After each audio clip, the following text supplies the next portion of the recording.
Hello and thanks again for joining us on Sports Guest on the NTA. My name is Kanu Emma Abodike. On this edition, our guest happens to be a sports athlete, a sports promoter, a body fitness expert, one who believes so much in Nigerian sports and wants to make it larger than it appears at the moment. Please join me in welcoming Daniel Kanu into the studio. Daniel, thanks for coming on the show. Thanks for having me on board. Naturally, everybody thinks of sports from his or her own perspective. Let's start with you. How did you delve into sports? Well, for me, it was accidental. In high school, junior high. However, to give you a little bit of background, my father, I remember growing up, my father used to move everything in the living room every morning at 6 o'clock. He would move all the furniture and run around, jump in, doing different calisthenics exercise. And at that point, I was very young and I didn't understand what he was doing. I kept wondering, why is my dad sweating, and doing what he's doing? It didn't make sense to me because in school back then, sports wasn't really promoted. So it wasn't until I went to junior high school in the U.S. that I was put in sports, and sports transformed my life. I was able to learn lots of qualities such as discipline, team play, being a good team member, commitment, learn to be confident, tenacity on the field, and respectful off the field. There's lots of qualities that I learned from sports. But of course, the most important aspect of it is the health aspect. I started eating healthy and being healthy because of my participation in sports as well. So tell us, what were the sports you engaged in while in the high school? Well, when I went to junior high, actually, that's when I went to the U.S. I was about 13 years old. I played American football.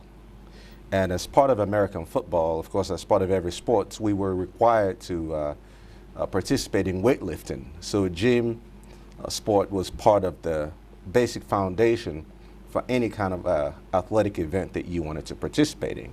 So I started weightlifting. And from then on, I never left it, because when you leave sports, sports leaves you. So I stayed with the weightlifting. I played American football.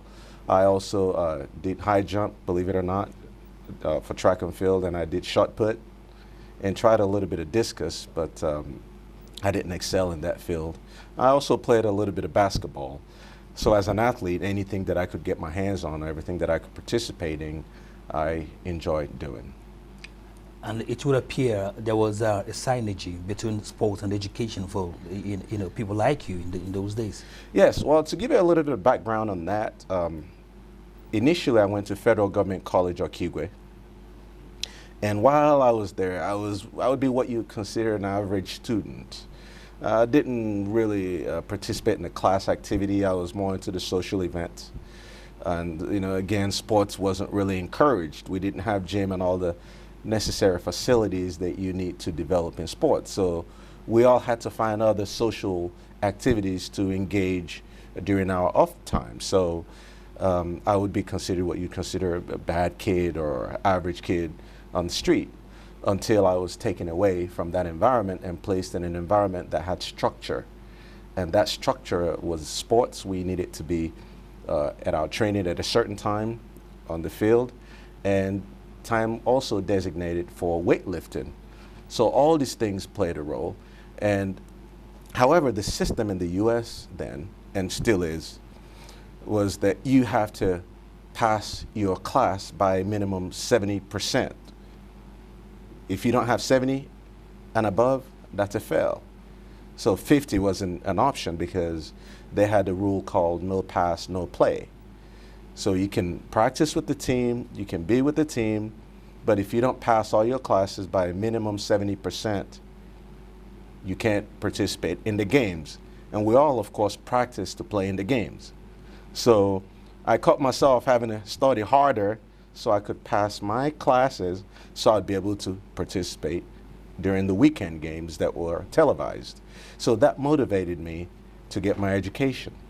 So sports then became a tool to promote education. So as part of that, I have the Daniel Kanu Youth Foundation, where we're trying to mold future leaders to have conscience and integrity through sports, trying to basically pass the same qualities that has impacted on my life to other Nigerian kids. Unfortunately, the structure that you mentioned about is not existent here. It doesn't exist in Nigeria, and it's a problem at the moment. Perhaps that could be the reason why we're not actually doing well in sports globally like we used to do in the past. What's your take on that one?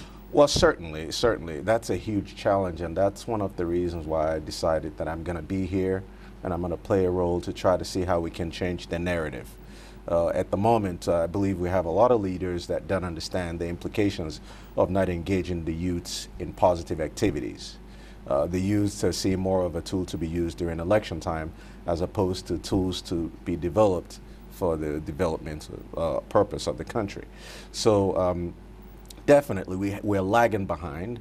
I like to use the Western nations, for example. If you look at the Olympics or the international competitions, other countries come with athletes from 13 years old to 30 years old. Nigeria, we go to those competitions with athletes from 30 years old to 50, 60 years old. So, and they can't compete.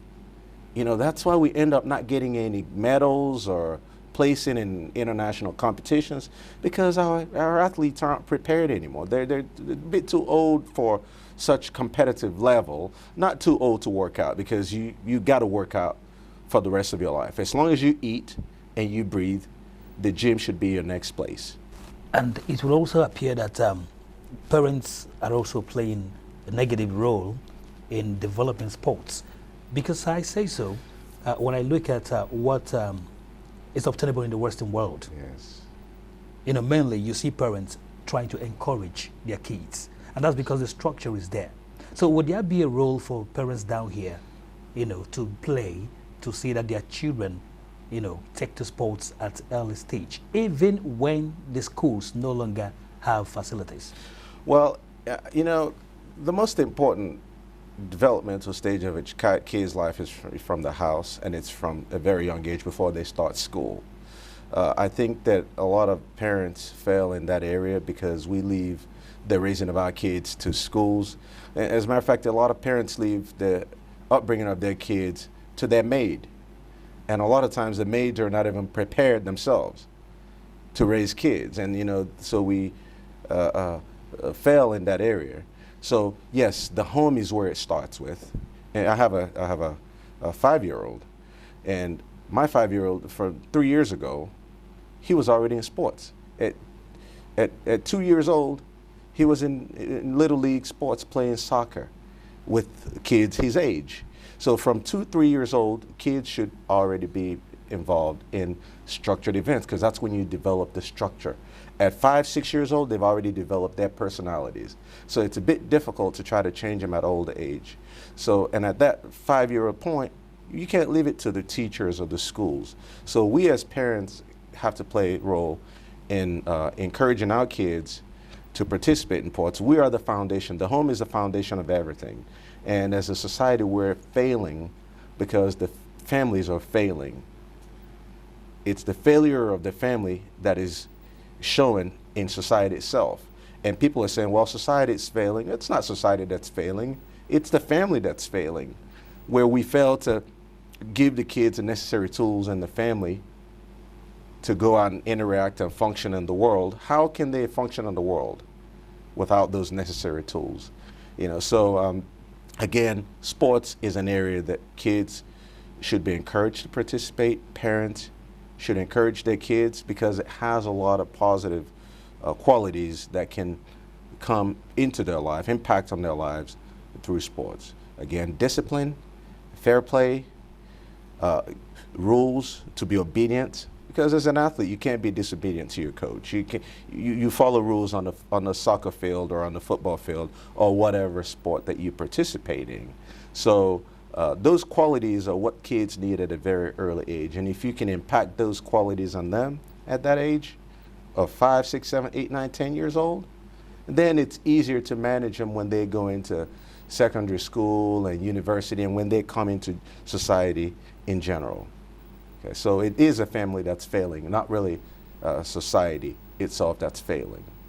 All right, but it appears in our own context, the society have taken over finally in the failure because it's been donkey years we've not had the annual National Sports Festival where we discovered young talents, so to speak. Even the school sports system appears to have died a natural death in this country, and these are some of the problems that we are facing and when we now go out to compete against the rest of the world. So what's your advice on how do we go forward from there?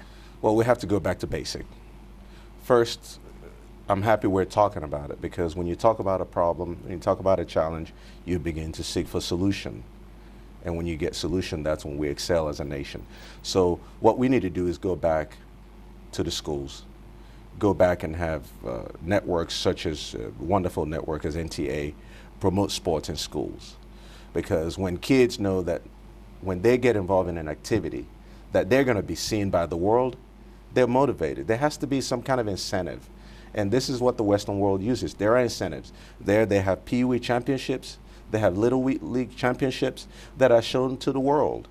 And that motivates every parent to say, hey, I have this 10-year-old. If that other 10-year-old is seen on TV, why can't my 10-year-old be on TV? Say, hey, kid, you better go out there and participate in sport, right? So we all have a collective responsibility to make an impact in the area of sports and begin to change the narrative and change the society as a whole. So definitely we have to take sports back to secondary schools. We have to encourage colleges of education, unity schools, and places like that to begin to live up to their responsibility. Because it's not enough to have an education. You have to have an education and you have to be physically active. All right? And part of the problem that we have is you have people that claim they have degree, but they're lazy. So if you have a degree and you're not active, the degree is useless. So the two actually go hand in hand. If you have a degree, you have to be physically fit to put that degree to work. You have to get up every day and go and be active to put what you've learned, what you have here, into physical action. So I think we're failing in that area, and I hope that by talking about this and by playing our roles as nationalists, as Nigerians, we can begin to change the narrative. A lot of people will look at physical fitness as a waste of time, even though a good number of Nigerians are beginning to key into it. When they go to hospitals, they see what is happening there, and they know that when you do exercises, you run away from the hospitals. But you are keenly involved in that area. How does it work out naturally? Exercise can never be a waste of time. As a matter of fact, exercise is the foundation of life. Physical fitness is the foundation of life. When you go into surgery, for example, and you're recovering from surgery, the first thing they tell you is to do therapy. What's therapy? Exercise. So, but people wait till they get sick and trying to recover before they go into exercise instead of doing exercise to prevent getting sick. So we do things backwards here in this country, and I'm happy people are starting to pay attention to sports because exercise has many positive effects on the body. You can actually stop the aging process, slow the aging process from exercise. And I've done this myself. I have pictures of myself from 1989 or 88 or something like that up till today. And my body looks even better today than it did almost 20-something years ago. And it was achieved through exercise, commitment. I have a phrase that I like to use. It's called TED, T-E-D, TED. That means time, effort, and dedication. Time, effort, and dedication. A lot of people I talk to say, well, I don't have time. Well, nobody has time, but we make time. Making time means, okay, I've got to go to work from so time to so time, and from so time to so time is my exercise time. So you make the time because you don't have the time, because you can always find things to waste time. But when you call it a priority, you make the time. Okay, and they say that's the T part, and then you have the E part, which is the effort. You have to make the effort to get to the gym. You have to make the effort to go and register somewhere. Okay, and then once you make the effort and you get there, that you have to be dedicated. That means you have to focus on what you're doing, focus on why you're there, focus on your exercise program, get a trainer. If you don't have a trainer, we're trying to establish a program to where we can help people, guide people on their programs, and help them set up a program to achieve their set goals in terms of physical fitness. You're watching Sports Guest on the NTA, and I'll be talking with Daniel Kanu on our fitness, sports in general, especially as it concerns our growth in the industry here in the nation. We'll take a short break now. When we return, we'll look at other aspects of his life. How does he go about promoting sports, and what is actually the next in the offing?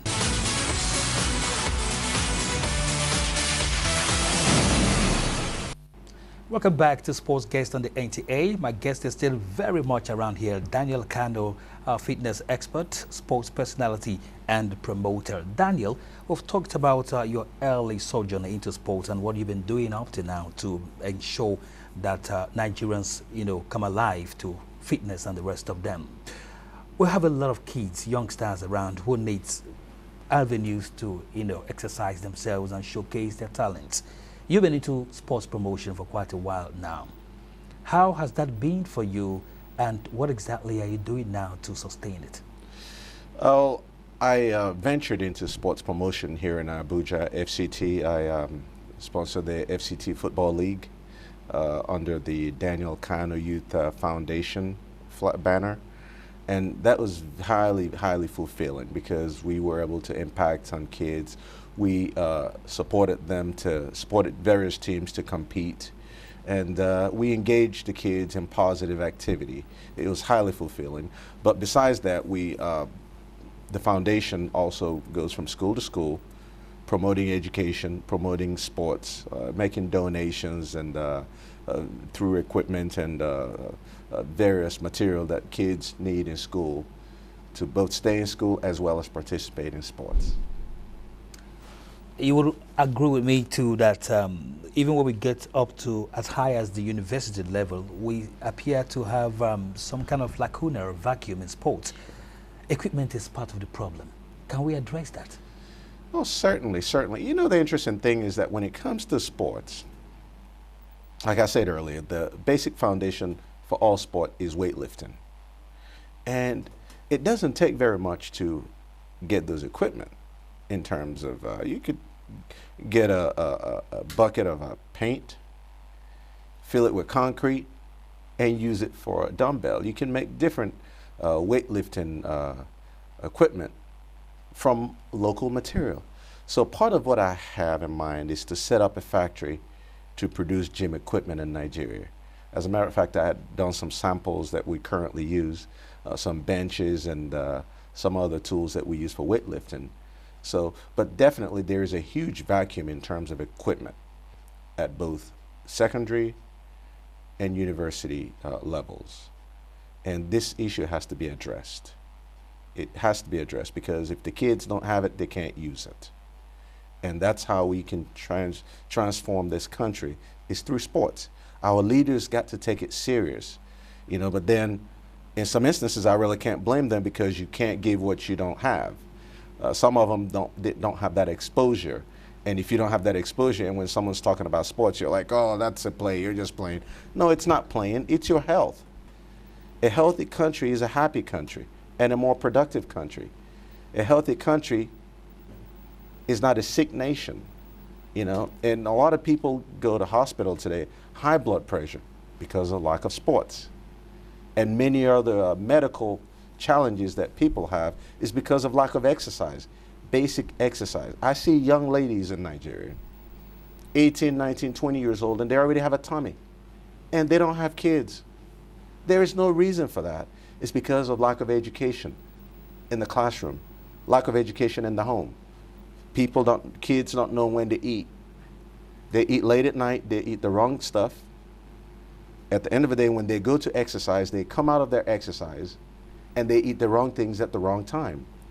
So besides exercise, there is an aspect that I need to talk about, which is the eating habits of our people. A lot of people don't understand portion control. You are what you eat. If you eat a lot, you're gonna have a lot.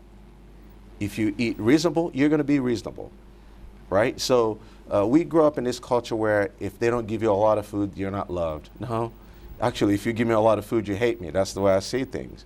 Because if I overeat, that means I have to overstrain myself trying to get rid of the extra fat and extra burden that you've put on me. So we see food as love, whereas I see food as something that we're supposed to use to maintain the body, not something that we're supposed to use to destroy the body. The food actually destroys the body. Anything that you do at excessive level always results in excessive damage, right? So there's a need for people to watch their portion, how much you eat, when you eat it, and what you eat. All right, let's go beyond that now. Let's talk generally. Sports has become big business around the world, but we seem to be haven't come to terms with that. Down here. What avenues do we need to explore to see that we tap into the huge gold mine in sports? Sports is actually a multi-billion-dollar industry, especially in a country of 180 million people, as Nigeria is. It should be one of the biggest income earner for our people. We talk about job creation. We could create over 1 million jobs in sports, just like that. You need life coaches that need to coach you how to eat and how to manage your life. That's part of exercise. You need trainers in the gym. We could easily create 500,000 jobs in the area of trainers to train our people. And then, of course, it has a ripple effect in other areas. You could create almost 5 million jobs in Nigeria just from sports alone. Okay, and our leaders need to pay attention to sports. Our leaders need to see what we can do to develop sports, not lip service, not eye service, but practical actions to impact on sports. For example, we have the National Stadium that was built back in 2003 for the All-Africa Games. That stadium needs to be utilized every week for some kind of competition. But as far as I know, that's not the case. There are many institutions that need to participate in changing the narrative.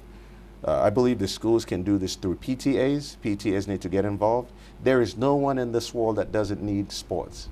Every person, as long as you're alive, you need exercise. You eat, you must exercise to burn off the impurities or the excesses in the body, to clear your system, to clean your system, so your body can function well. But ignorance is what's killing us. Ignorance. There's an interesting thing that I'd like to bring to your attention. If you check the villages, we're all from some village, or one village or the other. The women in the village or the men in the village live longer than the ones in town. Why? Because they exercise without knowing it. They get up every day, go to the farm, they use the hoe to farm. They farm for 3, 4, 5 hours. They go home and they eat. That's exercise. And they end up living there. You see them 80, 90 years old, and they're living happily, but we're bringing people from town to bury in the village, and they're the ones coming to the funerals. I'm sorry to make this comparison, but it's because of exercise. They exercise indirectly based on their lifestyle, and they end up living longer than people that live in town. We all live in air condition. We don't exercise. At the end of the day, we eat well, but then we develop medical challenges and end up passing away and being buried by people in the village that live longer than us. So it's a sad narrative that needs to be changed. People need to realize the importance of sports. And there's a lot of ignorance. For example, when I'm in the gym working out and people come in the gym, first thing they say, well, I don't want to lift weight because I don't want to have muscles. I'm like, don't worry. Lifting weight doesn't give you muscles. To get big muscles, you need to have certain program. You need to take in a lot of protein, and you need to lift a lot of heavy weights. You have to lift tons of heavy weights. So coming in the gym and picking up weights and doing this for 2, 3, 4, 5 hours is not going to give you big muscles. But that's a misconception that people have. They believe that once you go to the gym and you touch weights, you get muscles. You wish. If that was the case, a lot of people would have a lot more muscle than we have today, right? But then we need to address these ignorances and these lapses in knowledge so we can begin to change the narrative again. All right, there is no sports without media. How would you describe what you're seeing, back home here? Is the media actually doing enough to promote sports, or how can we do it better? Well, media it's doing its best at this time, but I think it falls short of what it needs to do. It's like the chicken and the egg, which one came first? The media wants content, but the content is looking for media to pay attention before they produce content. So someone has to take the initiative. I believe the media can take the initiative and reach out to organizations that can help to create content and say, hey, you guys, why don't you guys organize this and we can air it? And then those people have an incentive to organize events, and then the media would air it. By the time you know it, you build up an audience, you build up a followership that will now begin to, of course, patronize the media outlets, and the media will begin to generate revenue. So someone has to start it somewhere. And I believe the media, being as organized as it is, could do a lot better in terms of promoting sports. But I think it's already started. We're talking about it.